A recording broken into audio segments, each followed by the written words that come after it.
সবাইকে Pika Pikachu ব্লগে স্বাগত। আজকে সোমবার সকাল 8টা বাজে। আমি উঠে পড়েছি ঘুম থেকে। দেখো দাঁত মাজতে মাজতে আমি আমার বড় মুনির ঘরে চলে গেলাম।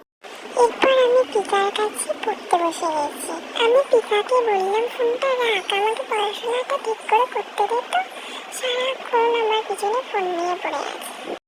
এত পড়াশোনা করলে হবে না বাপু। এরপর আমি লুকোচুরি খেললাম পিকার সাথে। তারপর বৃষ্টি দেখতে জানলার বেল ধরে দাঁড়িয়ে পড়লাম। দেখো কি শান্তি, এই গরমে একটু শান্তি পেলাম বৃষ্টিটা দেখে। এরপর চান করে আমি ঠাকুর ঘরে চলে গেলাম। এটা আমার প্রত্যেক দিনের কাজ, ঠাকুরকে খাবার দেওয়া এবং সেই খাবার থেকে আমিও একটু তুলে খেয়ে নিই। ঠাকুর রাগ করবে না, আমি ছোট মানুষ বাপু, ঠাকুর রাগ করবে না। ঠাকুর ঘরে গিয়েও কিন্তু দুষ্টুমি বন্ধ নেই। দেখো একবার থালা নিচ্ছি, একবার ধূপ নিচ্ছি, একবার দিচ্ছি ঠাকুরকে, তারপর আবার তুলে নিচ্ছি। ঠাকুরের সাথে আমার কিন্তু দুষ্টুমি বন্ধ নেই। এরপর পিকা এসে গেছে। পিকা তো ফোন নিয়ে আমার পিছনে এসে গেছে ভিডিও করতে। আমি বলছি, বস আমার পাশে, বস তারপরে ভিডিও করবি।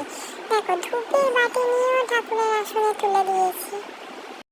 এরপর ঠাকুর ঘরে আরেকটু দুষ্টুমি করলাম। তারপরে একটা ধূপ নিয়ে এবার ঠাকুর পুজোটা শেষ করব। তার জন্য একটা ধূপ নিলাম এবং সবার থেকে আশীর্বাদ নিয়ে নিলাম। একটু আশীর্বাদ করো, আরো দুষ্টু বুদ্ধি দাও ঠাকুর। আর ঠাকুরকে বলি পিকাকে একটু সুবুদ্ধি দাও যাতে ফোনটা রাখে। এরপর বেলা 2টো বেজে গেছে। তারপর ছোট দিদুন খাবার নিয়ে চলে এসেছে। ছোট দিদুন, মা, গুল্লু দিদা সবার সাথে আমি যুদ্ধ করে এখনো খাই। 1 ঘন্টা লাগে আমাকে খাওয়াতে, আমি তো ছোট মানুষ। এরপর একটু ঘুমিয়ে সবাইকে একটু রেস্ট দিয়ে তারপর সোজা ছাদে চলে গেলাম। ছাদে গিয়েও কোনো সময় আমি দাঁড়াই না। একবার ট্যাঙ্ক ধরে আমি দাঁড়িয়ে পড়ছি, একবার উজালা নিয়ে খেলছি। দেখে না আমার দুষ্টুমিগুলো, তোমাদের যদি ভালো লাগে একটু হেসেও না। এক জায়গায় থাকলে হবে না বাবু। এবার চলে গেলাম পিকার শখের গাছগুলোকে নিয়ে একটু নাড়াচাড়া করতে। দেখো পিকা কিন্তু আমার দিকে চোখ বড় বড় করে তাকাচ্ছে। আমি একবার ওর দিকে দেখছি আর গাছ ধরে টানছি।